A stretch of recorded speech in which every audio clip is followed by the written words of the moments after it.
Sazın, sözün beşiği olan Göyçə mahalının şair təbiətli övladları yağı düşmənin amansızlığına məruz qalıb ata ocağından pərən-pərən düşdü. Bu didərginlərin arasında gözüm dağlarda qaldı deyən Səbxan Dağlı da vardı. Üç körpə balası ilə yollara düşən Səbxan 37 ildir ki, taleyin dolanbazlarında Göyçə deyib dolanır. Onunla Abşeron rayonunun Masazır qəsəbəsində görüşdük. Biz Masazıra şair Səbxan Dağlının sorağı ilə gəlmişik. İstəyirəm şairlə bir tamaşaçılarımızı tanış eləyək. Bir balaca özünüz haqqında məlumat verin. Mən Göyçə mahalının Basakəçər rayonunun Qanlı kəndində anadan olmuşam. 1960-cı ildə. Həmən o kətdə də məktəbi 8 ilini bitirmişəm. Natamam orta məktəbi olduğuna görə. Sonra qonşu kənd deyirlər Kərkibaş, orada gelib 10 illik davam eləmişəm. Elə 17 yaşından da mənim bu ədəbiyyatda böyük həvəsim olub. Aşıq Ələsgərindir, Növrə Stimanındır, Aşıq Alınındır şeirlərinə böyük həvəsim olub. Sözün açığı. Elə Daşkənddə, Aşıq Nəcəfində. Onlardan ruhlanaraq mən də ürəyimdən keçən, ürəyimdən gələni yazmışam bu günə qədər. Kəndinizin maraqlı adı var. Bir kəndin adı ilə bağlı. Bizim kəndin maraqlı adı olması ondan götürülür ki, ondan irəli gəlib ki, bizim kökümüz, soy kökümüz Türk mənşəlidir. Türkiyədə iki tayfa arasında ədavət olub. Bu ədavət nəticəsində bir tayfa orada artıq qala bilmir. Gəlib özünə həmən bizim ərazi xoşuna gəldiyi üçün orada da yerin altdan təbii bulaq çıxdığına görə oranın məskən seçib. O kişinin də adı olub Qanlı Allahverdi. Getdikcə o Allahverdi sözü götürülüb, qalıb Qanlı. Elə Qanlı kəndi. Biz də elə həmən kətdəndik. Kəndinizin təbiətini təsvir elədiniz, bulaqları falan bir ətraflı təsvir eləyə bilərsiniz. Bizim kənd balaca bir kənd idi. Elə də böyük ərazisi yox idi. Nə qalxozdur, nə savxoz. Yeganə kənd idi ki, qalxoz, savxoz yox idi. Əksəriyyət orada yaşayan cəmaatı ya sürücü idi, ya müəllim idi. Bir qismi də burada oxuyub institutda burada qalırdı, Bakıda, Azərbaycanda elə o vaxtdan. Kəndimizin aşağısında da gözəl dediyim təbii bulaq çıxırdı, gözəl də suyu vardı, sərin, dağlardan gələn çox gözəl suyu var idi. Elə kəndimizin həmən bulağın başında da bizim inanç yerimiz olan ocaq deyirdi. Orada da ocağımız var idi, ziyarətgah kimi. Cəmaat oraya nəzir niyaz dəyərdi. Kəndimiz. Danışdınız, 17 yaşa qədər gəldiniz, ondan bərisini danışmadınız. Siz 17 yaşa qədər orta məktəbdə oxumuşsunuz, elə bilmirəm. Bəli, mən yaradıcılığa da elə o vaxtdan başlamışam. Sonra təhsili davam etdirmək fikriniz olmadı mı? Sonra təhsil davam etdirmək fikrim oldu. Mən orta məktəbi yüksək qiymətlə qurtarmışam. Atestatımda tək bircə 4'üm olub. Həkimliyə gəlmişəm Tibb Universitetinə. Konkursa düşüb qayıtmışam. Ondan sonra mən anamı cavan itirdiyimə görə davam edəməmişəm. Əskəriyə gedib gəlib ailə qurmuşam. Ondan sonra da mənim institut ailə qayğıları başladı. Ailə qayğısı başlayıb. 3 övladım olub. Böyüyü Anardı. Ondan ortancılı Səxavətdir, burada oturandı. Ən balacamız da Nicatdır. Siz Göyçə mahalını nə vaxt tərk elədiniz? Biz 1988-ci ilin dekabrın sonunda. Bu hadisələrdən sonra ermənilər bizə rahatlıq vermədi. Ona görə də millət məcbur qaldı, köçdü Azərbaycana. Bura gəldiniz, necə, hansı yolları keçdiniz, hansı məşəqqətlərdən? Biz çox məşəqqətli yollar keçdik, bəli, onu düz deyirsiniz. Biz köçə-köçdə gəldik, Gədəbəyin Saratovka kəndi var idi, çox sağ olsun, bir gözəl insan var idi, bilmirəm yaşayır, yaşamır. O bizi çox səmimi qəbul elədi, 3 uşaqla, köçümüzlə bizə yer verdi. Bir neçə gün dedi, qal burada. İstədi, hələ mənə dedi, istəyirsən qal burada. 2 ev var idi, and olsun Allah. Adı neydi adı onun? Gülahlı kişi idi. yoldaşlar Rus idi, çox insan adamdılar. Dedim, yox, burada qalmaq olmaz, qalanmaram. Gəldi Şəmkirdə 1 il qaldıq. Orada 1 il mən üzüm bağlarında işlədim. Ondan sonra gəldim mən Bakıya. Mən də bir erməni tapdım, orada o vaxtda dəyişmə yolunla. Amma yəqin pul da verirsiniz. Əlbəttə, mən üstündə çox pul verdim həqiqətən. Güya dəyişdiniz amma hal-hazırda dəyişmədi. O vaxtlar bütün mal mülkünü, daşınmaz əmlakını qoyub gələn Qərbi Azərbaycanlılar burada dəyişmə adı ilə ermənilərdən od qiymətinə ev alırdılar. Elə Səfxan Qayıbov da ermənidən 12.000 manata 2 otaqlı ev alıb. Alın təri, halal zəhməti ilə övladlarını böyüdü, evləndirib, gəlin gətirib. Ailə böyüdükcə ev daralıb. Necə deyərlər, el elə sığar, ev evə sığmaz. Uşaqlar da özlərinə ayrıca koma qurmağa başlayıb. Pulunu aldı getdi. Burada Masazırda özün binalaşmışsan, yoxsa uşaqların? Burada Masazırda böyük oğlum orada artıq evlilindən sonra yer dar oldu. Kiçik otaqlarda 2 dənə balaca kvadrat metrdə. Oğlum buradan torpaq aldı, özü tikib o gördüyüm burada adı evləri, özü tikib maşallah. Himindən ta ki qarmağına kimi öz eləyib. Biraz yaradıcılığından danışaq. Mənim yaradıcılığım da belədir ki, şeirə böyük həvəsim olub. Şeirə, təbiətə, vətənə, istər bu bizim şəhidlərə, qazilərə, mənim şeirlərim çoxdur.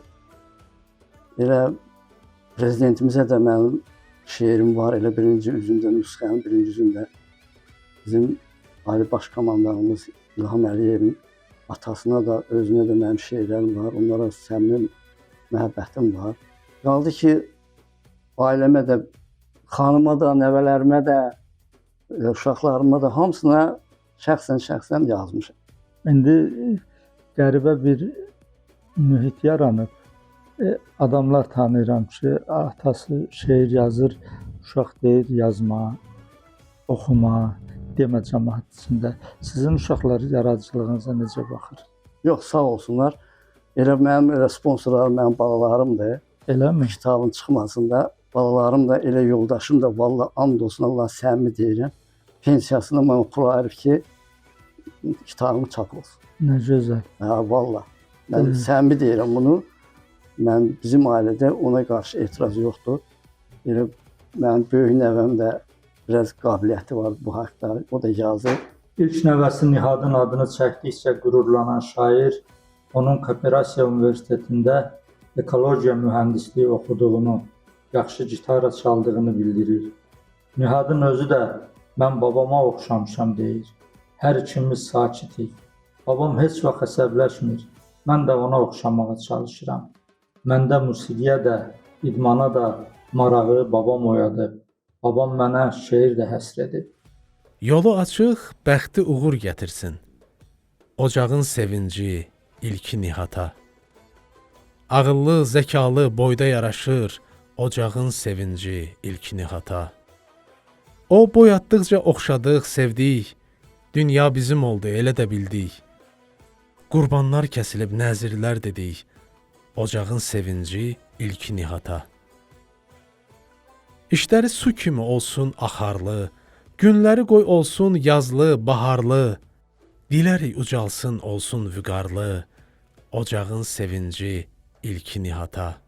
Ocağın ilkidir, çatsın mətləbə, qəbul olsun bu il ali məktəbə, Səfxan uğur dilə, yol açsın qəlbə, ocağın sevinci, ilki Nihata. Qızıl da torpağa qarışır itir. Aşkara çıxanda qiyməti vardır. Ağızdan çıxarsa dəyərli kəlam, o sözün mənası, hikməti vardır. İnsan var danışır, aləmi qatar. Özünü düşürər, dərinə batar. Adam var susanda hörməti artar. O şəxsin abrı, isməti vardır. Adam var qışda da verməz ki qarı. Damla su atmaz, yansan da barı. Adam var əl tutar, düşünməz karı. Xeyrxah adamın hörməti vardır. Səfxan adam var, bilmir xeyir şərini. Kim nə əkir, görür onun barını. Çətindir xudanın bilmək işini. Hamının Allahdan qisməti vardır. Göyçə mahalından şairlər, aşıqlar qədimdən üzü Ələsgərdən, Alıdan bəri çıxıb və hamı da indi Göyçə həsrətindən yazır. Göyçü ilə bağlı bir şeiriniz varmı? Bəli var. Göyçəyə aid daha çox şeirlərim, Göyçənin dağlarına, Göyçənin o dediyiniz kimi Aşıq Ələsgərə, Aşıq Aliyə, bəli, şeirlərim çox var. Yaxşı fikir verin bu beytə haylar. İstəyən qoyun tək hər səmtə haylar. Dənizdən dənizə istəkdə haylar. Həsrət gözü gəzir bizi Göyçənin. Sinəsində neçə xatirələr var. Üstü mamır basmış qərinələr var. Torpağı, havası, nələr var. Həsrət gözü gəzir bizi Göyçənin. Getdi o çağlar, getdi o günlər. Elindən ayrılan dözməz vərəmlər. Hər şeyi məhv etdi o haram əllər. Həsrət gözü gəzir bizi Göyçənin. Səvxanın qəlbindən çıxmadım bir an. Xəbər göndər Ələsgərdən, Alıdan, dərdə dərman olan Hacı Nağıdan. Həsrət gözü gəzir bizi Göyçənin.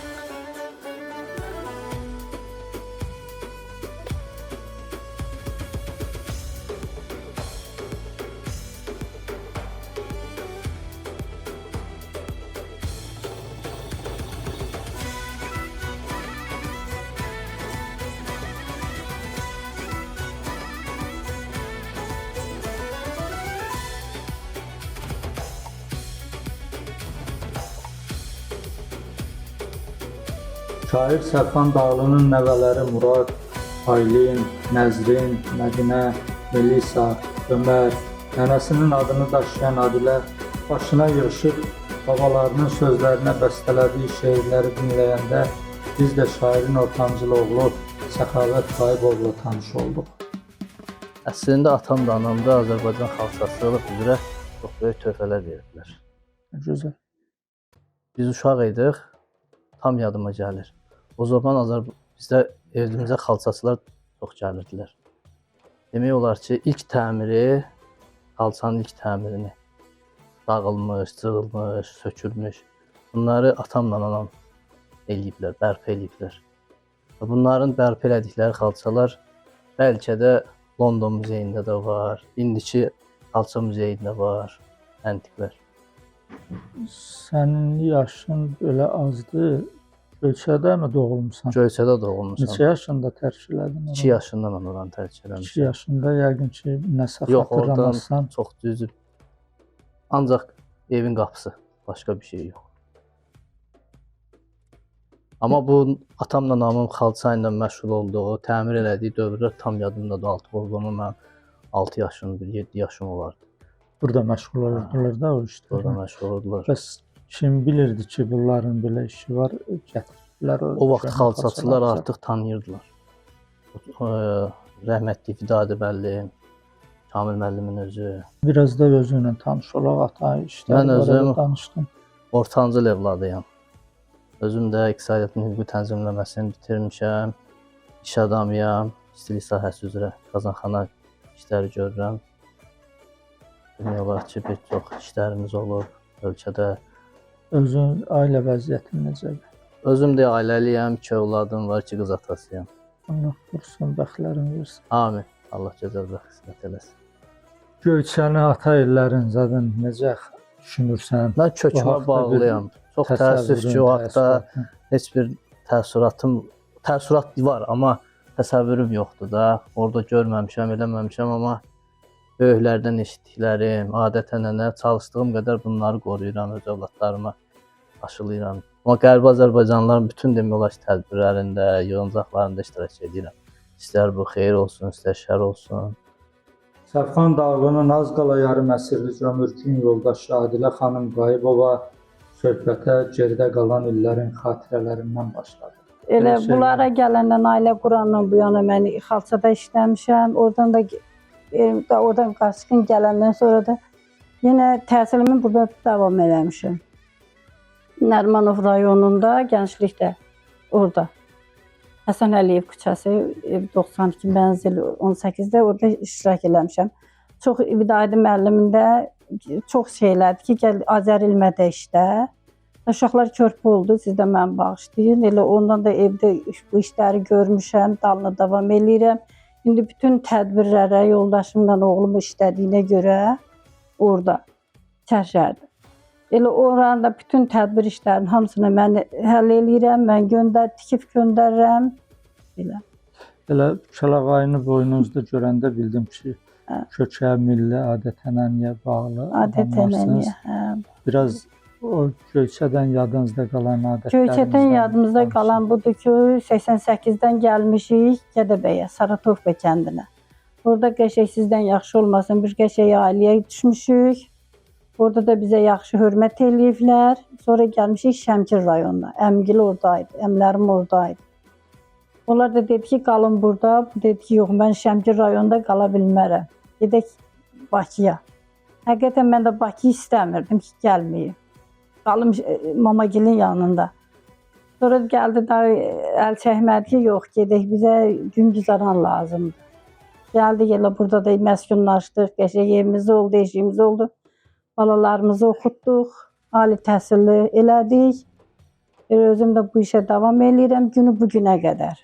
Bu 45 ildə 22 yaşdakən qurulmuş gənc ailə oddan alovdan keçdi. Neçə keçilməz yolları ayaqladı. Adilə xanımın qürbətə düşən ayaqları yol getdi. Əlləri, ailəsi, övladları üçün ilmə-ilmə səadət toxudu. Xanalar qurdu, xalçalar, bəzək əşyaları ərsəyə gətirdi. Bu xalçalar, əl işləri müxtəlif muzeylərə verildi. Vaxt gəldi, işğaldan azad olunmuş Xan kəndinə, Şuşaya, Bülbülün ev muzeyinə hədiyyə edildi. Mən özüm Daşkət qızıyam. Daşkət qızıyam, Qanlıya gəlmişəm. Oraya gələndə Daşkətdə elə səndən çox qalxoz var idi. Başımız qalxozda qarışırdı, tütünə gedirdik, oraya gedirdik, bura. Amma bunlarda yox idi, tütün yox idi. Elə biz gəldik, elə xalçiyada qismət oldum, xalçayla da elə günü günə Dediniz, gedəcəm. burada təhsilimi davam elətdirdim. Nə orta təhsili, yoxsa Elə bu xalça təhsili. xalçaçılıq? Hə, xalçaçılıq təhsilim. Çox tələbələrim oldu. Qanlıdan da çox tələbələrim oldu. Bizim qonşu kənddən də çox tələbələrim oldu. Bunun xalası qızın zadını hamısını öyrətdik. Sizin bu sənətə maraq göstərənlər çoxdurmu, azdırmı? Hə, çoxdur. Çoxdur. Yenə də hazırlaşdırırsınız? Yox hələ. Burada elə masazırda elə oraya şəhərə baxma. Elə oraya çıxırdım, xeyrə şəhərə çıxırdım, deyirdilər, nə ilə məşğulsan, deyirdim bu işlə. O dəqiqə dedim, mənim qızım örgədərsəmi, o gəlinim örgədirsəmi, gəlsin, siz də örgənsin. Deyirdim, buyursun, gəlsinlər. Mən də onları tələbə kimi götürmüşdüm, qəşəng örgətmişəm, əllərinə sənət vermişəm. İşləyirlər indi, günü bu günə qədər. Allahım çox gözəl yaradıb səni. Qara gözlərində sürmə nə gərək? Qamətin gözəldir, söz ola bilməz. O bürünür sinəyə, tirmə nə gərək? Camalın gözəldir, telin gözəldir. Tərifim canana ilkdir, əzəldir. Yanağın lalədir, üzün gözəldir. Zülfünü açıq tök, hörmə nə gərək?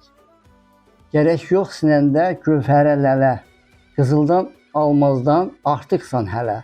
Təriflər deyirmiş bütün gözələ. Ağ biləyə qızıl zinət nə gərək? Onsuz da çalmısan kövrək qəlbimi. Ona görə açıb dedim dərdimi.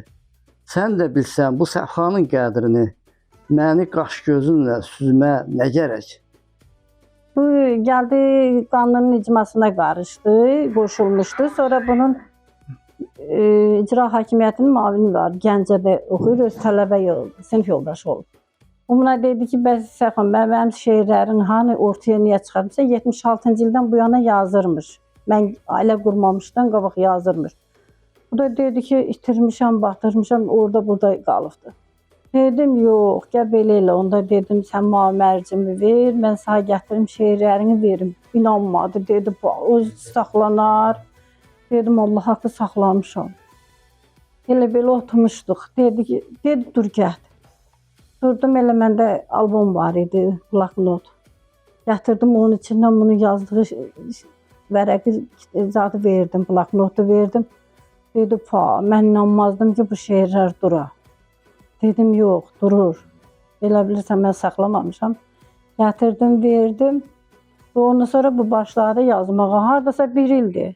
Bu mərc həm də bir sevdanın, bir sədaqətin, bir etibarın sınağı idi. Bu mərci şair uduzdu. Çünki o vurha-vurda, qaça-qaçda onun əl yazma şeirinin kiminsə yadına düşəcəyini ağlına gətirmirdi. Amma Adilə xanım o şeirlərin əl yazmasını özünün etibarına büküb, sədaqət boxçasında saxlayıb. Bəli, saxlayıb. Özü də necə saxlayıb? Saralana qədər, kiminsə yadına düşənə qədər saxlayıb. Siz özünüz tapışmısınız? Yox. Bibim görüb, bibim də görəndən sonra deyir, mamam oğlunun qızını biri mənim yurdumda olmalıdır. Bu da gəldim, mən qismət olmuşam. Elə ondan da Allah keçənlərinizə rəhmət eləsin, o rəhmətə gedib, heç qulluğunda da durmamışam. Dərsən elə qulluğunda durmuş, mən gəlməmiş rəhmətə gedib. Elə 1982-ci ildə dekabr ayında əskərlikdən gəlib, 12 gün aramızda fərqimiz var. 12-si gəlib, yox, 25 ailə qurmuşuq. Ailə sədaqəti, mehribançılıq olan evdə süfrə bərəkətli, nemət şirin olar. Qayıbovlar ailəsində olduğu kimi. Əmirxan kişinin oğlu Səfxanın qızı olmayıb. Anar, Səxavət, Nicət adında 3 oğlu olub. Təzəgül xanımı, hər ikisinin adı elləri olan gəlinlərini gətirəndə Allahım mənə 3 qız verdi deyə şükür eləyib. İndi də 8 nəvəsinə görə Yaradana şükür edərək deyir. Göyçədən qaçqın düşəndə ailəmiz 5 nəfər idi. Verənə şükür, indi 16 nəfərik. Nəvələrimizin 5-i qızdır, daha qızım yoxdur demirəm. 8 qızımız var. Ömrüm uzun olsun, Allah səni başımızın üstündən əksik eləməsin. Allah cümləmizi, qohum-əqrabamızı, Azərbaycan xalqını, oğlanlarımı, nəvələrimi, gəlinlərimi, hamısını Allah canını sağ eləsin. 20 ildir bu gəlib, 15 ildir o gəlib, bir gəlib, of sözü yoxdur bizim ailədə. Onsuz da biraz mən oldum. Bu sakitdir. Buna görə də hamamı çox istəyir. Hamı kişi çox istəyir. Çox gözəl insan. Allah uzun ömür versin. Pisti nəfəsi həmişə ailəmizin bizlərin üzərində olsun. Allah böyüklükdən heç vaxt əksik eləməsin. Biz onu çox sevirik. Tanrılar, sağ olsunlar, hörmətimi saxlayırlar. Bir qaynata kimi, bir əziz, böyük kimi. Hamısından da razıyam. Allah canlarını sağ olsun. Balaları da gözəldir, özləri də, yoldaşları da. Bunlarda yox söz yoxdur Allah. Şair babaları Səfxan Dağlı ilə qürur duyan nəvələri onun fəxri diplomlarını, Qızıl Qələm Media mükafatının vəsiqəsini gətirib nümayiş etdirdilər. Çəkilişimizi başa vurub sağollaşmaq istədik. Milli ənənələrə, ailə dəyərlərinə sadiq Göyçəlilər qrupumuzu süfrələrinə qonaq olmadan buraxmadılar. Beləcə Göyçə xatirəli bir gün yaşadıq. Göyçəyə qayıdacağımız, təzə növrağımızı quracağımız günə inamı yaşatmaq üçün yaşadıq. Düşündüm, daşındım, təklif elədim. Vətənə dönməyin vaxtı deyilmi? Xahişim sizədir, Mədəd müəllim. Vətənə dönməyin vaxtı deyilmi? İlləriniz getdi, vaxt da çox oldu. Elində, yurdunda hörmətim boldur. İndi bu dönüşün yurdun yoludur. Vətənə dönməyin vaxtı deyilmi? Bilirəm, deməyə çoxdur sözlərin. Dikilib qapıya, yola gözlərin. Səfxan söylər, qəlbindəsən bizlərin. Vətənə dönməyin vaxtı deyilmi?